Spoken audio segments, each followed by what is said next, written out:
मंद रूपी दर्पण ही खंडित हो गया है। इसलिए उस खंडित मंद रूपी दर्पण में हमारे जीवन मूल्य, हमारा व्यक्तित्व टेढ़ा मेढ़ा प्रतिबिंबित हो रहा है। यदि इसके टुकड़ों को परस्पर जोड़कर उस पर पुनः कोई जन मन मंजू मुकुर मल हरनी विभूति मल दी जाए, हमारे मंद रूपी दर्पण के जो टुकड़े खंड खंड हो गए हैं उन पर जन मंद रूपी जो सुंदर दर्पण है उस पर जो मैल छा गया है उस मैल को नष्ट करने वाली कोई विभूति अगर मल दी जाए तो सारी विकृतियाँ दृष्टि भ्रम सिद्ध होंगी, सब विकृतियाँ दृष्टि का दोष मालूम पड़ेंगी और पुनः सब कुछ अपने प्रकृत रूप में स्थिर हो जाएगा और फिर से जो कुछ है वो अपने वास्तविक यथार्थ रूप में दिखाई देने लगेगा, समझ में आने लगेगा। यहाँ पर कोई चतुर चालाक कह सकता है फेंको उस टूटे फूटे दर्पण को। कोई बहुत बुद्धिमान है, बहुत बुद्धिजीवी, वो कह सकता है प्राचीन भारतीय जीवन मूल्यों व्यक्तित्व की आवश्यकता नहीं है, प्राचीन भारतीय मूल्यों से निर्मित मंद रूपी दर्पण की आवश्यकता नहीं है, इसको फेंक देना चाहिए। एक टूट फूट गया है इसलिए हमको मॉस्को से, न्यूयॉर्क से, पेकिंग या रावलपिंडी के बाजारों से अच्छे दर्पण नए सुंदर मंगा लेने चाहिए या मंगा लेंगे। यहाँ पर मॉस्को से तात्पर्य है कि मॉस्को साम्यवादी जीवन दर्शन का, जीवन मूल्यों का प्रतीक है, तो हम भारत में साम्यवादी जीवन मूल्य प्रचलित कर देंगे। या न्यूयॉर्क से मंगा लेंगे, न्यूयॉर्क का अर्थ है कि हम पूंजीवादी मूल्यों को स्वीकार कर लेंगे। पेकिंग या रावलपिंडी के बाजारों से मंगवा लेंगे। पेकिंग माओवादी दर्शन की स्वीकृति के बारे में है और रावलपिंडी इस्लामी दर्शन की स्वीकृति के बारे में। इस प्रकार से भी कुछ लोग कह सकते हैं कि अब हमें भारतीय जीवन मूल्यों की, भारतीय व्यक्तित्व की आवश्यकता नहीं है, हम साम्यवादी, पूंजीवादी, माओवादी या इस्लामी जीवन दर्शन स्वीकार कर लेंगे। तो मैं उस चतुर चालाक से निवेदन करूंगा कि वे जाकर अपने लिए आकाश कुसुम, अश्वनीड़, वृषभडिंब, वंद्यापुत्र आदि से जो बेसा मोल करना हो करें, परंतु हम निश्चय जानते हैं कि ये दर्पण खरीदा बेचा नहीं जाता है। तो ऐसा जो चतुर चालाक बुद्धिमान है मैं उससे निवेदन करूंगा कि वह आकाश के फूल खरीदे, घोड़े का घोंसला खरीदे, वृषभ के थन खरीदे, वंध्या का पुत्र खरीदे, ऐसा जो कुछ असंभव है वह खरीदे। परंतु ये जो मंदरूपी दर्पण है न तो इसको खरीदा जा सकता है न इसको बेचा जा सकता है। ये दर्पण मन में विधाता रख देता है पूरे एक जन्म के लिए और उसी दर्पण के साथ जन्म भरना पड़ता है। इस दर्पण की स्थापना मन में परमात्मा के द्वारा की जाती है एक पूरे जीवन के लिए और पूरा जीवन उस दर्पण में मूल्यों को, जीवन को, समाज को, संस्कृति को देखते हुए ही, उसके अनुसार जीते हुए ही व्यतीत करना होता है।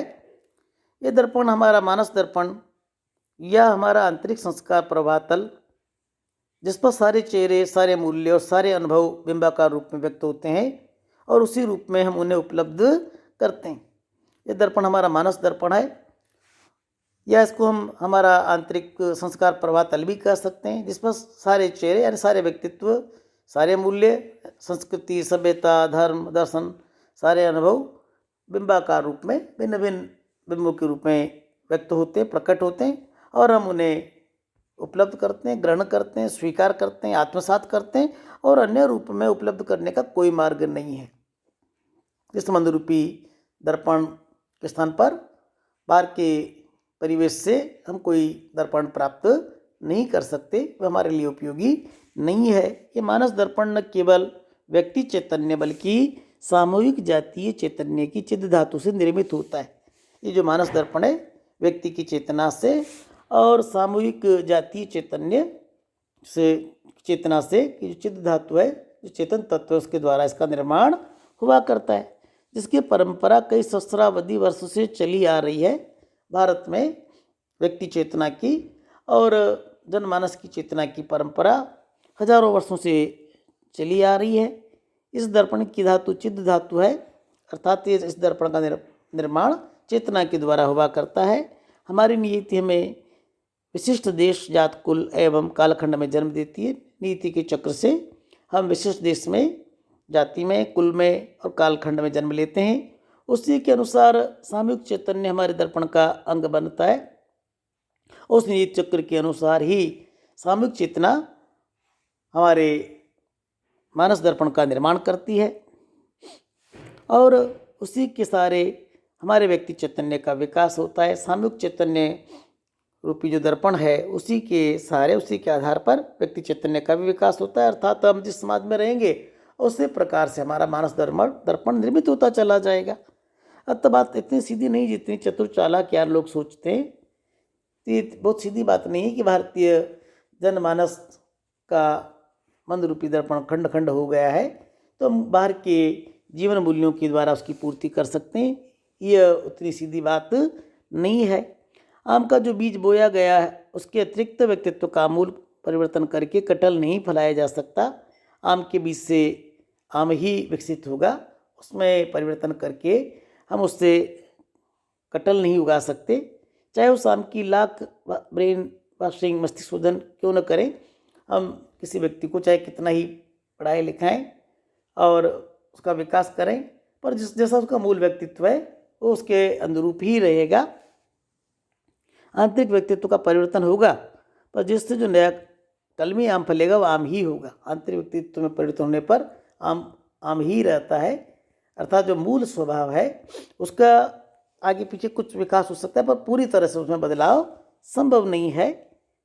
परिवर्तन इस सीमा तक नहीं होगा कि वह केला या कटहल हो जाए। आम को विज्ञान के द्वारा हम केला और कटहल में नहीं बदल सकते, आम की नई नई प्रजातियां विकसित कर सकते हैं। उसी प्रकार से जो हमारा मंद रूपी दर्पण है, हमारा जो जनमानस रूपी दर्पण है, उसको हम पूरी तरह से परिवर्तित नहीं कर सकते। हम जिस परिवेश में पलते बढ़ते हैं, विकसित होते हैं, उसमें कुछ सुधार हो सकता है, कुछ प्रगति हो सकती है, पर पूरा का पूरा व्यक्तित्व परिवर्तित नहीं हो सकता। हाँ, आम को काट करके नष्ट कर दिया जा सकता है, आम को काटा जा सकता है, नष्ट किया जा सकता है। मंद रूपी दर्पण मानवीय चेतना नष्ट की जा सकती है, परंतु उसके आंतरिक व्यक्तित्व को उसकी सीमा से परे परिवर्तित नहीं किया जा सकता। किसी भी व्यक्ति और जाति का जो आंतरिक व्यक्तित्व है, जो मन रूपी दर्पण है, उसको एक निश्चित सीमा के बाद बदला नहीं जा सकता, उसमें परिवर्तन संभव नहीं है। मानस दर्पण के बारे में भी यही बात है। हमारा जो मन रूपी दर्पण है उसके बारे में भी यही बात है कि उसमें आमूलचूल बदलाव या परिवर्तन संभव नहीं है, उसमें कुछ परिवर्तन हो सकता है। प्रत्येक सजीवता सत्ता के बारे में यही बात है। हर वह सत्ता जो सजीव है उस पर यही बात लागू होती है, अर्थात उसको पूरी तरह से परिवर्तित नहीं किया जा सकता। जिस परिवेश से, जिस समाज से, जिस संस्कृति से, जिस धर्म दर्शन से वह विकसित होती है वह उसी के अनुरूप होती है। उसमें कुछ परिवर्तन संभव है, पर पूरी तरह से उसको बदला नहीं जा सकता। पूरी प्रजाति को परिवर्तित करना संभव नहीं है, ऐसा कुबेरनाथ राय कह रहे हैं।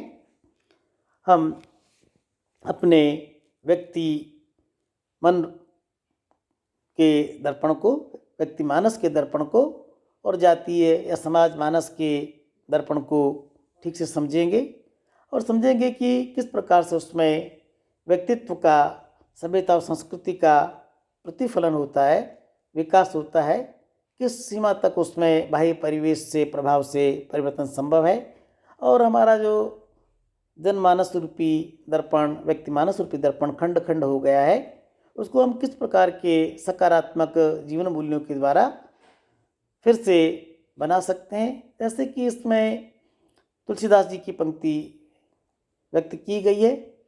मध्यकाल में विदेशी आक्रमणों के कारण भारतीय जनमानस का दर्पण खंड खंड हो गया था। उसमें तुलसीदास जी ने राम की भक्ति रूपी विभूति मल दी और हमारा व्यक्ति मानस और जनमानस फिर से स्वस्थ हो गया। हमारा मन रूपी दर्पण जो खंड खंड हो गया था वह फिर से जुड़ गया।